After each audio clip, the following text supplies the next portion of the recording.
Halo semuanya, apa kabarkah kalian saat ini? Ya, saya harap kalian semua dalam keadaan yang senantiasa baik-baik saja. Manga Black Clover chapter ke-347 sekarang memang telah rilis. Oleh sebab itu, pada kesempatan kali ini seperti biasa saya akan membuat pembahasannya. Di halaman pertama dari manga Black Clover chapter ke-347 ini, kita memang langsung diperlihatkan dengan adegan tumbangnya naga berkepala 5 setelah kelima kepalanya mendapat serangan yang amat fatal dari para Ryuzen. Dan setelah itu, kita juga diingatkan kembali dengan sebuah cerita kilas balik di mana ketika Ryuya melarang Asta untuk ikut bertarung. Karena menurut Shogun Negeri Matahari ini, kekuatan Asta sangat mereka butuhkan. Makanya Asta terlebih dulu disuruh berlatih dengan benar dan setelah itu dia baru diperbolehkan untuk menyusul para Ryuzen ke dalam medan pertempuran. Akan tetapi setelah berhasil menumbangkan naga berkepala 5, menurut Ichika mereka sudah tidak memerlukan lagi kekuatan Asta seperti perkataan Ryuya sebelumnya. Karena menurutnya dengan kekuatan sendiri mereka pasti akan mampu mengakhiri serta mengalahkan para Paladin. Memang benar untuk dapat menumbangkan naga berkepala 5, kelima Ryuzen telah memakai banyak kekuatan Yoryoku atau sihirnya. Namun lantaran sudah berhasil mengalahkan salah satu musuh membuat Ichika sangat percaya diri dan merasa jika lawan yang mereka hadapi tidak sekuat itu. Makanya adik dari Yami ini bisa mengatakan demikian dengan sangat percaya diri. Akan tetapi kesambungan diri serta terlalu memandang rendah musuh yang harus mereka hadapi inilah yang pada akhirnya membuat Ichika dan para Ryuzen menjadi lengah serta lupa diri. Lalu kelengahan inilah yang pada akhirnya dimanfaatkan dengan sangat sempurna oleh para Paladin. Pasalnya setelah itu kelima Ryuzen di waktu bersamaan langsung mendapat serangan gabungan sihir es dan sihir waktu yang bernama Infinity Glacier. Yang serangan tersebut sama sekali tidak bisa dihindari ataupun ditahan oleh Ichika serta keempat rekannya. Memang benar sebelum mendapat serangan Ichika telah mendapat peringatan dari Sister Lily. Karena Sister Lily sempat menanyakan kepada Ichika apakah para Ryuzen bisa menghindari serangan yang satu ini. Dan ternyata kebenarannya kelima Ryuzen tidak bisa menghindarinya. Yang membuat pada akhirnya Ichika serta keempat kawannya harus berakhir mendapat luka yang lumayan parah. Namun dari kejadian ini ada satu hal yang menjadi pertanyaan bagi saya, yakni siapakah sebenarnya yang melancarkan serangan sihir Infinity Glacier itu?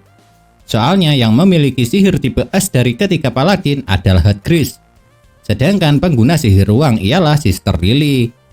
Apakah mungkin kekuatan iblis yang diberikan Lucius kepada Heartgris juga sihir ruang?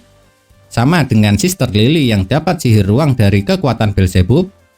Sebab memang tidak menutup kemungkinan masih ada pengguna sihir ruang lain selain Beelzebub di dunia bawah yang pada akhirnya kekuatan iblis tersebut diberikan kepada Heartgris. Apalagi sampai sekarang kita juga belum tahu jenis sihir apa yang didapat oleh Heartgris setelah diberi jiwa iblis yang telah disucikan oleh Lucius yang akhirnya membuat dia berubah menjadi Paladin. Atau mungkinkah sihir Infinity Glacier ini memang murni gabungan serangan sihir Heartgris dengan Sister Lily?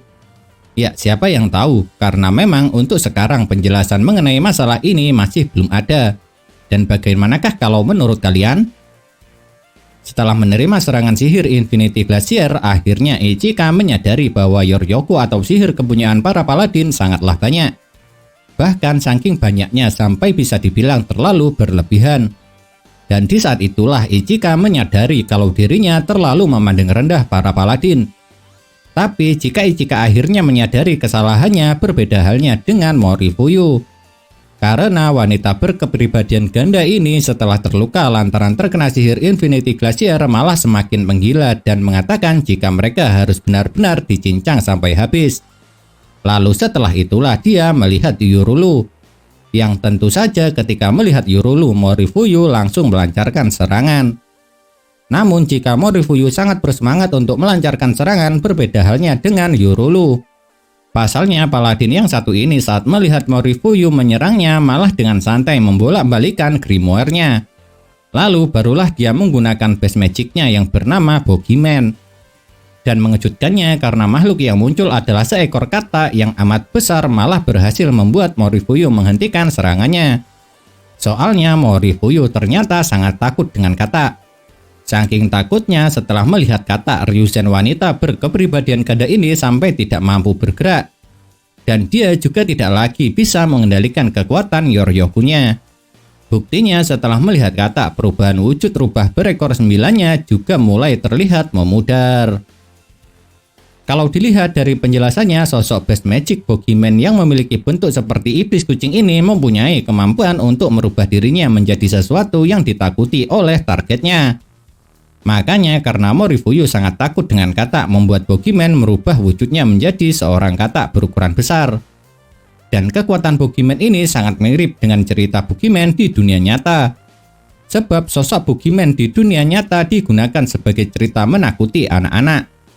Sesuai dengan kekuatan Boogeyman di Black Clover yang memiliki kekuatan berubah menjadi ketakutan target yang ada di dalam ingatannya.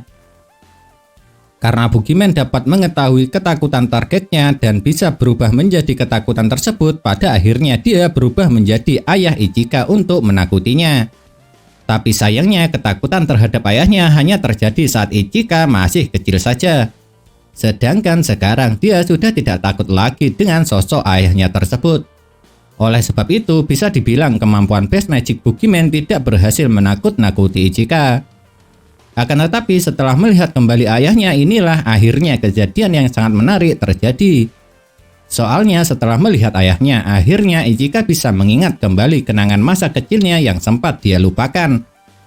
Dan mengejutkannya, dari ingatan itu terungkap jika bahwasanya yang membantai seluruh anggota klannya bukanlah Yami, melainkan dirinya sendiri.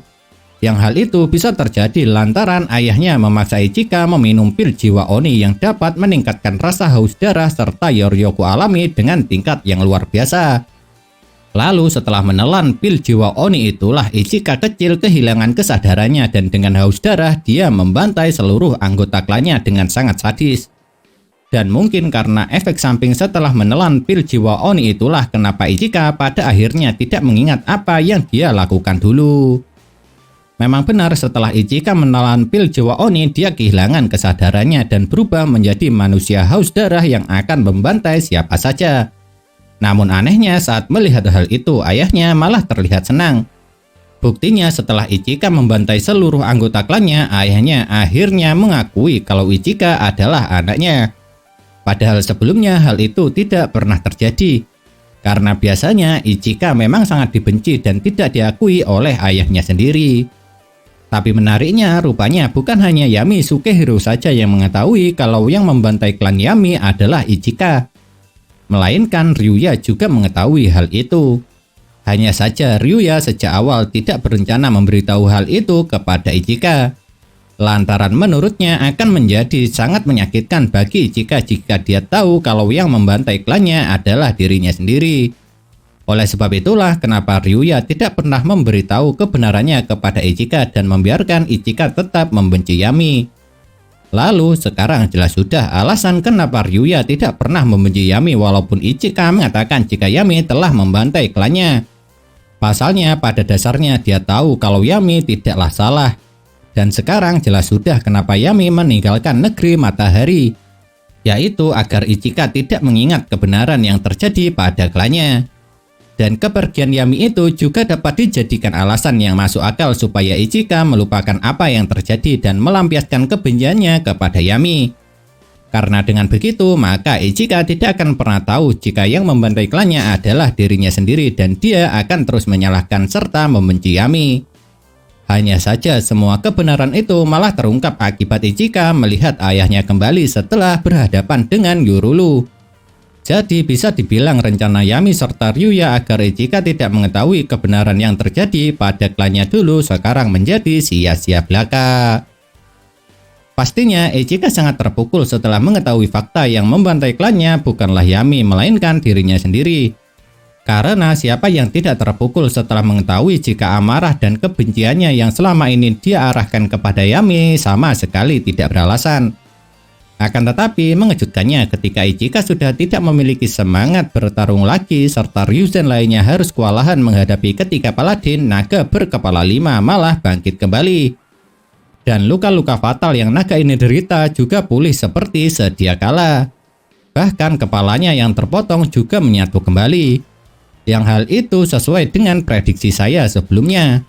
Sebab karena wujud naga berkepala 5 seperti iblis, jadi seharusnya dia juga akan mempunyai kemampuan penyembuhan diri seperti para iblis pada umumnya. Dan seperti yang kalian tahu sendiri, satu-satunya cara untuk mengalahkan para iblis adalah dengan menghancurkan jantungnya. Jadi lantaran naga berkepala 5 hanya mengalami luka fatal di kepalanya, tentunya dia akan mampu memulihkan dirinya sendiri. Yang hal itu tentu saja semakin menurunkan semangat bertarung para Ryuzen. Lantaran siapa yang tidak akan merasa demikian dikala mereka sudah terluka parah, musuh yang awalnya dianggap telah berhasil dikalahkan secara tiba-tiba malah bangkit kembali. Dan di saat keadaan tengah genting-gentingnya inilah kejadian yang amat kita tunggu-tunggu diperlihatkan juga. Yaitu ketika Ichika akan ditebas oleh Bugiman yang berubah menjadi ayahnya, Asta datang dan berhasil menahan tebasan pedang tersebut. Saat Asta datang, apa yang dia lakukan memang sangat mirip dengan apa yang pernah Yami lakukan dulu. Yaitu Asta serta Yami sama-sama menyelamatkan Ichika dari tebasan pedang ayahnya. Bedanya kalau dulu ayahnya hanya menggunakan pedang kayu, sedangkan sekarang menggunakan pedang sungguhan. Dan menariknya karena Asta menyelamatkan Ichika dengan katana Demon Slasher, jadi bisa dibilang jika Yami juga ikut andil dalam penyelamatan ini. Makanya tidak mengherankan kalau di akhir halaman serta panel manga Black Clover chapter ini ada tulisan yang berkata pedang dan jiwanya membawa tekad Yami. Dan jika menurut saya kedatangan Asta ini bisa menjadi titik balik penentu peperangan tersebut. Karena seperti yang kalian tahu sendiri, sosok Asta pada dasarnya memanglah kelemahan sejati para iblis dengan kekuatan anti-magicnya. Apalagi kalau Asta sudah berada di tempat tersebut, itu berarti sosok Fujio serta Yosuga yang awalnya melatih Asta seharusnya juga akan segera tiba di tempat itu. Yang artinya luka-luka para Ryuzen bisa segera dipulihkan dengan kekuatan Fujio. Dan Yosuga yang mengaku sebagai Ryuzen terkuat pastinya juga akan bisa memberikan bantuan yang amat berarti ketika menghadapi ketiga paladin serta naga berkepala 5. Kira-kira akan seperti apakah kelanjutan cerita dari manga Black Clover selanjutnya? Dan akan seefisien apakah kedatangan Asta ini? Lalu juga akan sesengit apakah pertarungan ini nantinya? Penasaran bukan? Ya jujur saja kalau saya sangat penasaran. Namun meski penasaran selain bertanya-tanya dan menebak-nebak, saya memang tidak bisa melakukan apa-apa lagi. Dan satu-satunya yang saya serta kita semua bisa meski penasaran hanyalah menunggu kelanjutan ceritanya pada chapter selanjutnya. Nah itulah yang dapat saya bahas mengenai manga Black Clover chapter ke-347 ini. Kalau menurut kalian kejadian manakah yang paling menarik? Jika memiliki pendapat jangan pernah sungkan untuk menuliskannya pada kolom komentar. Karena komentar kalian itu sangat berarti bagi saya. Entah itu untuk dijadikan bahan konten supaya kedepannya menjadi semakin menarik lagi, ataupun dibuat sebagai bahan referensi perdebatan di antara kita semua.